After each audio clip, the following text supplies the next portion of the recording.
जैसा कि हमने पिछले वीडियो लेक्चर में पढ़ा था न्यूट्रिशन इन एनिमल्स के कुछ पार्ट्स के बारे में, हम इस वीडियो लेक्चर में हमने कुछ एलिमेंट्री ऑर्गन के बारे में बात की थी, फिर बताया था डाइजेस्टिव ग्लैंड के बारे में हमें पढ़ना है। तो उसी एलिमेंट्री ऑर्गन में हमारी कुछ एक दो ऑर्गन और बाकी हैं जिनके बारे में हमें समझना है। तो शुरुआत करते हैं। देखिए, हमने बात कर ली थी इसमें स्पेशली बकल कैविटी के बारे में। हमने बकल कैविटी के बारे में जाना था कि टीथ के फंक्शन क्या होते हैं, उनके वर्क क्या होते हैं। उसी तरह हमने जाना था टीथ के बाद हमने जाना था टंग के बारे में, उनके अलग अलग प्रकार के टेस्ट बड्स कौन से कहाँ पाए जाते हैं, इनके बारे में भी चर्चा की थी। ठीक है, अब इस वीडियो लेक्चर में स्पेशली आपकी क्लास के अनुसार हमें सीधे पढ़ना है। अगला जो ऑर्गन है वो है, हमने बात की थी एसोफेगस होते हैं, फेरिंग्स होते हैं, बट आपके सिलेबस के अकॉर्डिंग हमें अगला जो टॉपिक पढ़ना है उसका नाम है स्टोमक। क्या नाम है? स्टोमक के बारे में हमें पढ़ना है। तो ध्यान से सुनिए, देखते हैं स्टोमक के बारे में हमें क्या जानना है। देख, अगर बात की जाए, होता क्या है कि हमने बकल कैविटी यानी कि अपने टीथ के द्वारा हमने पता किया था कि फूड को क्या करता है, मस्टिकेट करते हैं, उसके बाद उसे क्या करते हैं, स्वेलो कर लेते हैं। स्वेलो करने के बाद होता क्या होती है, जो फूड पाइप के द्वारा, देखो फिर हमने स्पेशली 3 प्रकार के कैविटी के बारे में बात की थी। एक buccal cavity, thoracic cavity, abdominal cavity, 3 प्रकार की बात की थी ना, जिसमें ध्यान से सुनो, हुआ क्या था कि जैसे हम फूड को मस्टिकेट करते हैं उसके बाद होता क्या है, वो हमारे फूड पाइप के थ्रू, यानी कि जैसे हम उसे स्वेलो करते हैं तो हमारे फूड पाइप के थ्रू कहां पे चली जाती है, हमारे स्टमक यानी एब्डोमिनल कैविटी में। हमारा कहा स्टमक कहां सिचुएटेड है, एब्डोमिनल कैविटी में फूड चला जाता है। क्लियर? वो जो फूड पाइप है ना, इसी को बायोलॉजी के टर्म में क्या कहा जाता है, इसी को एसोफेगस के नाम से जानते हैं। किस नाम से जानते हैं? एसोफेगस। क्लियर? तो अपने बात करते हैं फिर स्टमक के बारे में। तो स्टमक के बारे में कुछ चीजें जान लेते हैं। ध्यान सुनिए, सबसे पहले स्टमक क्या है, ये क्या एक इलास्टिकल बैग लाइक स्ट्रक्चर होता है, जिसका अगर स्ट्रक्चर, इसके शेप की बात की जाए तो ये इंग्लिश अल्फाबेट के जे शेप का होता है। लगभग कैसा होता है? जे शेप का होता है। इंग्लिश लैंग्वेज के इंग्लिश अल्फाबेट के एक जे लेटर की तरह होता है। बात समझ में आई? जो क्या होता है, इलास्टिकल होता है, यानी क्या स्ट्रेचेबल, काफी फैलता है। ठीक है, यहाँ पे क्या होता है, फूड जैसे हम स्वेलो करते हैं, फूड जाके कहाँ पे स्टोर होता है, हमारे स्टमक के अंदर स्टोर हो जाता है। जहां पे वो फूड पे डिपेंड करता है, उसकी क्वालिटी पे, वहां पे क्या करीब 1 घंटे 2 घंटे से लेके 4 घंटे तक वो वहां पे स्टोर होता है, और जिस प्रकार का फूड होता है उसी के बेसिस पे वो क्या होता है, डाइजेस्ट होता चला जाता है। बात समझ में? अब देखो होता क्या है, अब ये जो स्टमक है ना, इसमें क्या होता है कि कई प्रकार के एंजाइम्स और कुछ स्पेशली एसिड का सेक्रेशन होता है। क्यों होता है? क्योंकि हमारे फूड के अंदर जो जैसे बैक्टीरिया है या कुछ माइक्रो ऑर्गेनिज्म है, उन्हें पूरी तरह से समाप्त करने के लिए, किल करने के लिए इनका यूज किया जाता है। तो जान लेते हैं वो कौन से एंजाइम है और कौन से एसिड है। देखो, अगर एसिड की बात की जाए, कौन सा एसिड होता है, अगर एसिड की बात की जाए तो वो एसिड का नाम है HCl। क्या नाम है इसका पूरा?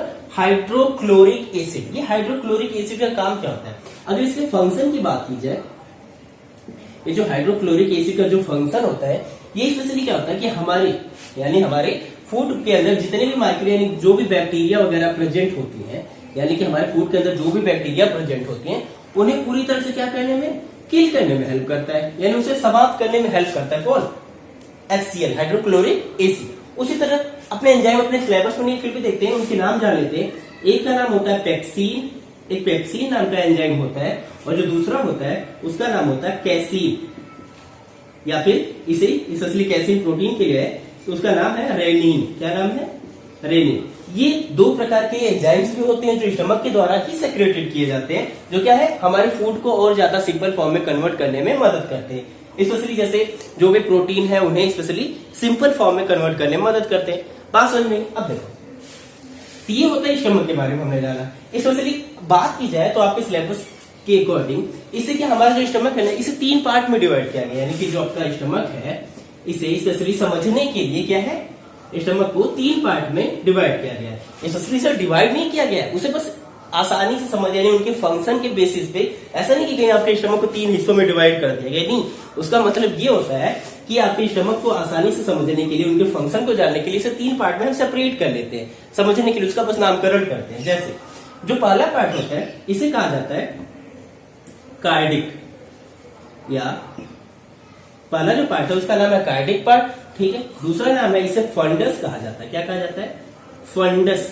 और जो तीसरा है इसे कहा जाता है पाइलोरस। क्या कहा जाता है? पाइलोरस। बात समझिए, ये 3 पार्ट, इनके क्या अलग अलग फंक्शन होते हैं।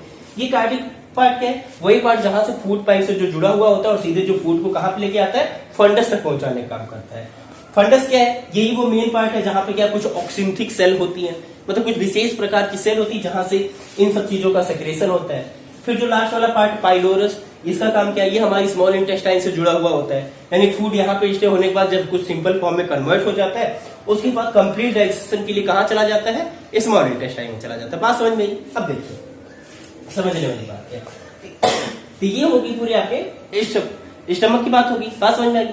अब जो हमारा अगला ऑर्गन है जिसके बारे में हमें जानना है, उसका नाम है स्मॉल इंटेस्टाइन के बारे में जानेंगे।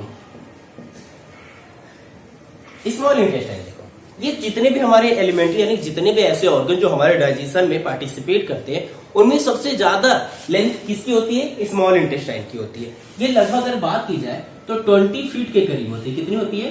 ये करीब 20 फीट के करीब होती है। बात समझ में आई? या फिर इसे हम 7 मीटर के नियर अबाउट मान सकते हैं। 7 मीटर से 7.5 मीटर तक क्लियर होती है। बात समझ में आ गई? अच्छा, अब देखो इसे क्या है?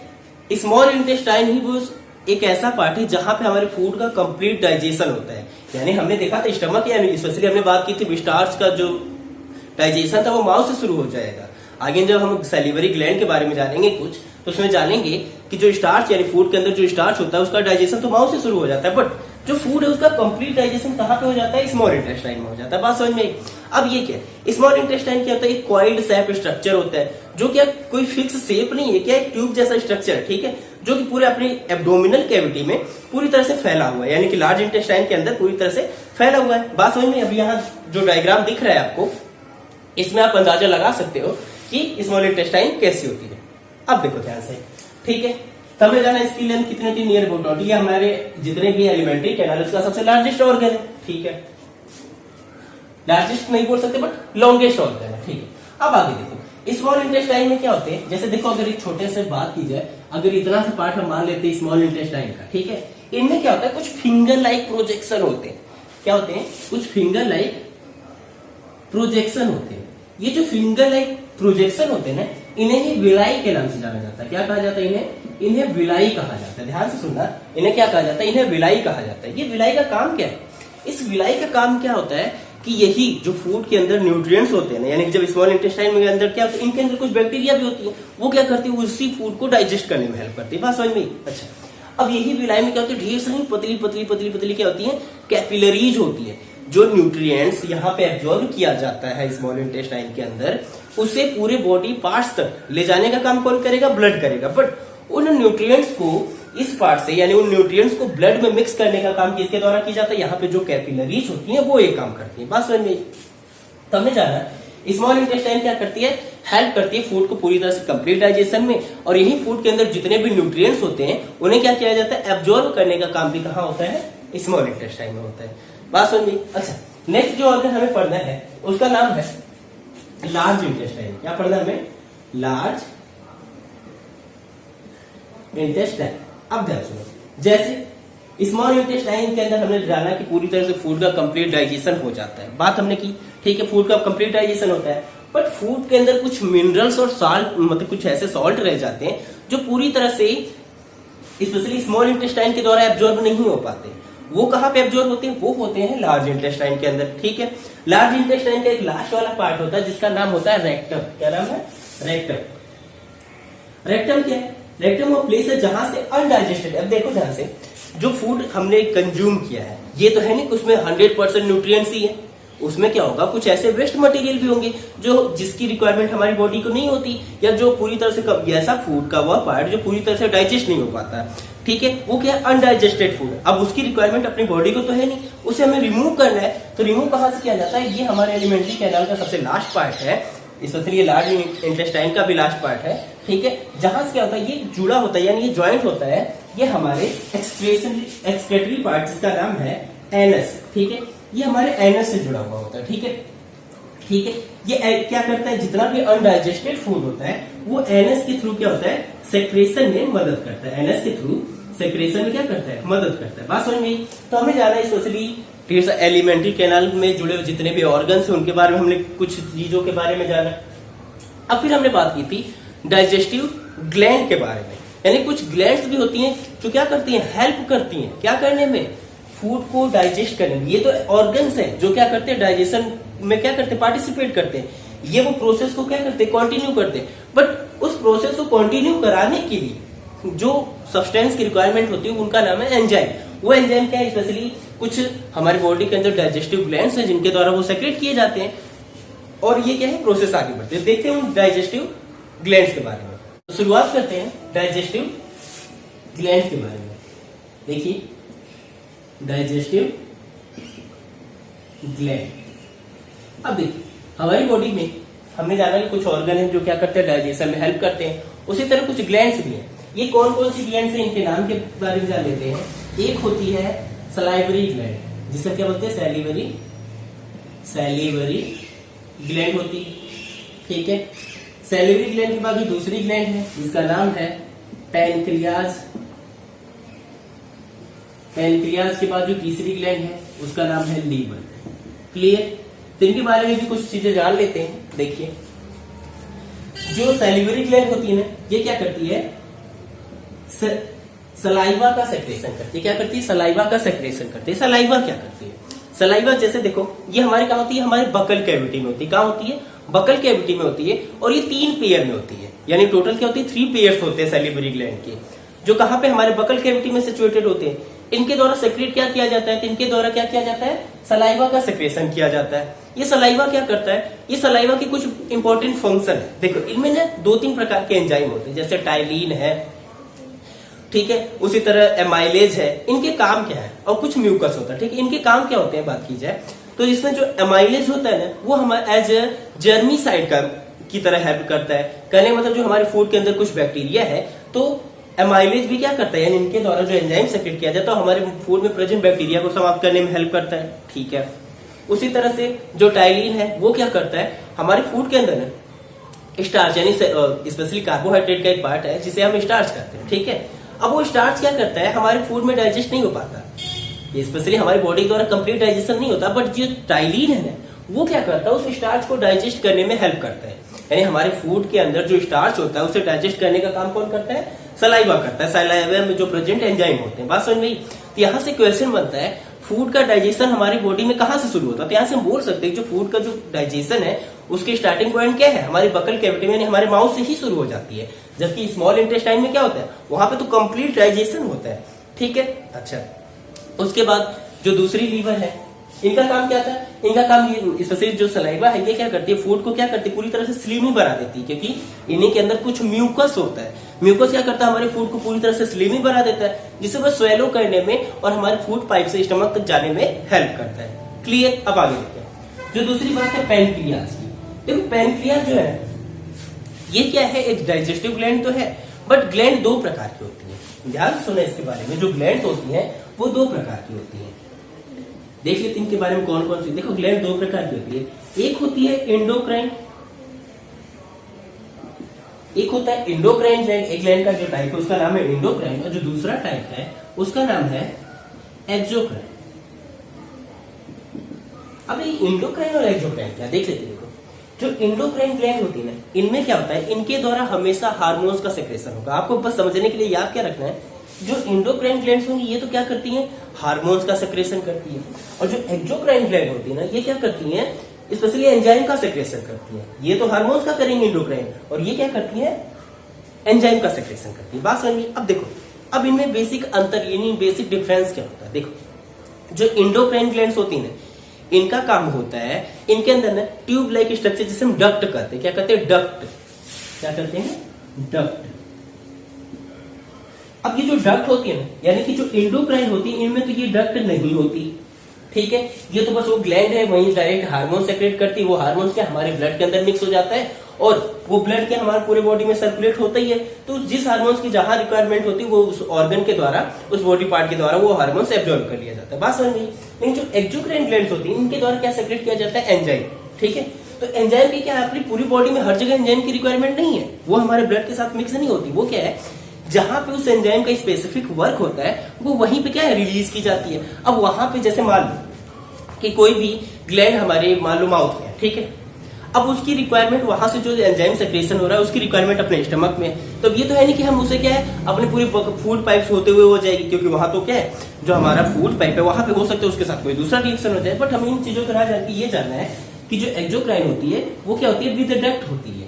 ये तो डक्टलेस है और ये विद डक्ट है, ठीक है। इसमें डक्ट होती है, तो जो एंजाइम है जिनकी जहां रिक्वायरमेंट होती है उनको क्या है वहां तक ट्रांसफर किया जाता है, वो होती है एक्सोक्राइन ग्लैंड। ये तो इनके अंदर बेसिक डिफरेंस हो गया।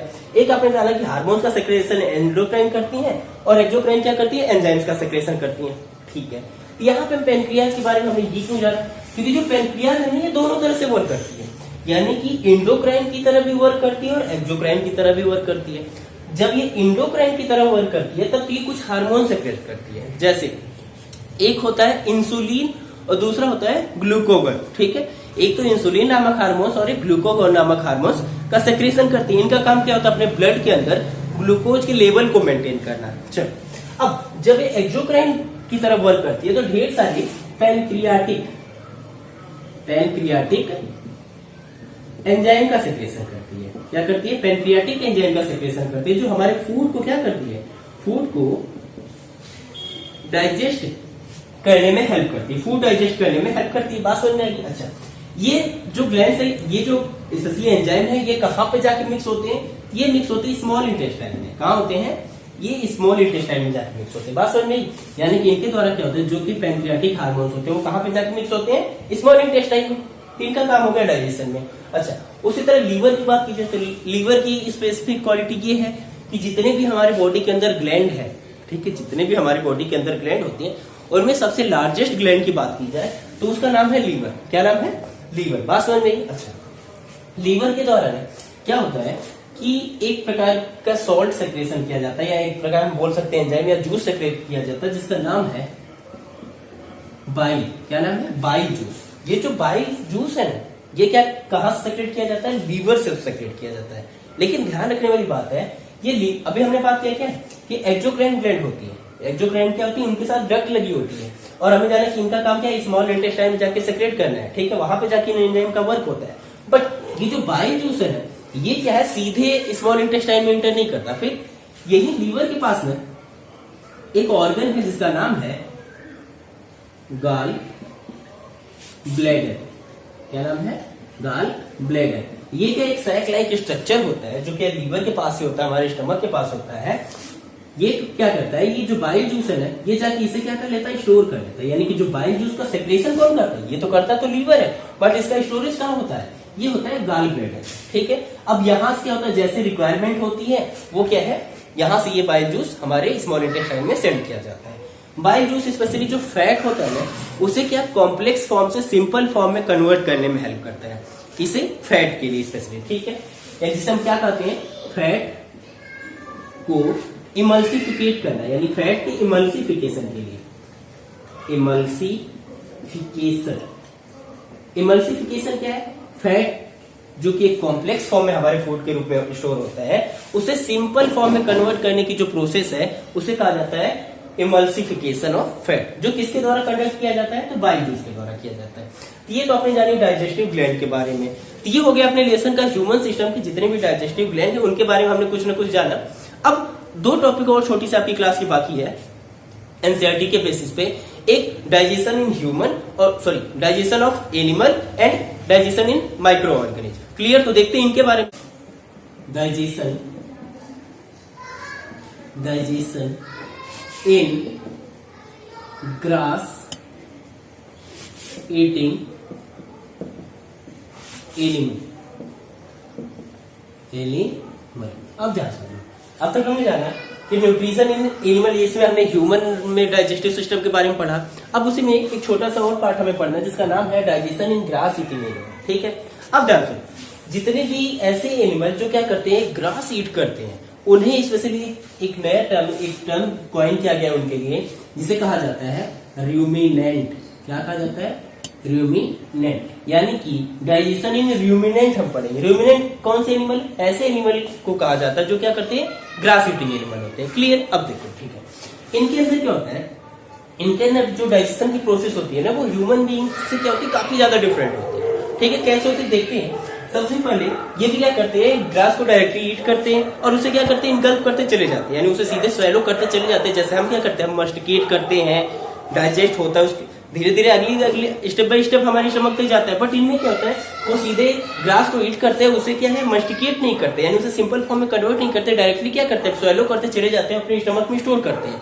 और स्पेशली जो जितने भी रूमिनेंट होते हैं ना, उनका जो स्टमक होता है वो 4 चैम्बर में डिवाइड होता है। कितने चैम्बर में, यानी रूमिनेंट के जितने भी स्टमक होते हैं, इससे क्या है, इसके 4 चैम्बर होते हैं। कौन कौन से देख लेते हैं।